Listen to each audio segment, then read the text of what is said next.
Warga di bantaran Sungai Arut, Kabupaten Kota Waringin Barat, Kalimantan Tengah digegerkan dengan kemunculan seekor buaya.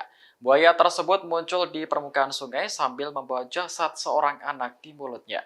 Menurut warga setempat, buaya tersebut muncul pada Sabtu 25 November sekitar pukul 10 waktu Indonesia Barat. Diduga jasad anak yang berada dalam mulut buaya adalah Habil, siswa SDN 4 Mendawai Seberang Kobar yang sempat hilang. Kerabat korban mengatakan Habil diterkam buaya saat tengah mandi di sungai bersama teman-temannya. Korban juga sempat meminta tolong sebelum buaya tersebut kembali menyelam ke dalam air. Saat ini tim penyelamat masih berupaya mencari keberadaan jasad Habil.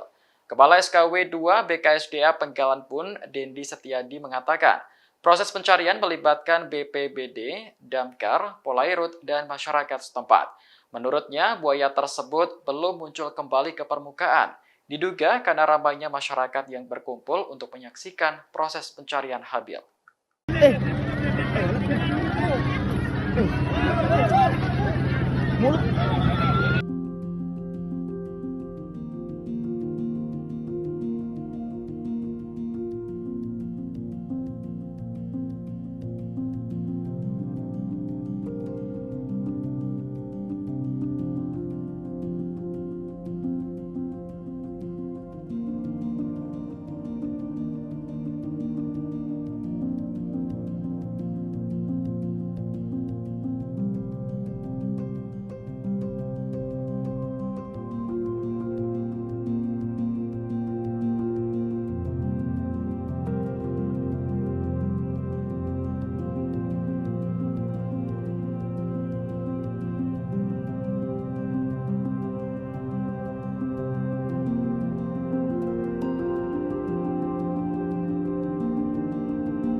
Download Tribun X sekarang, menghadirkan lokal menjadi Indonesia.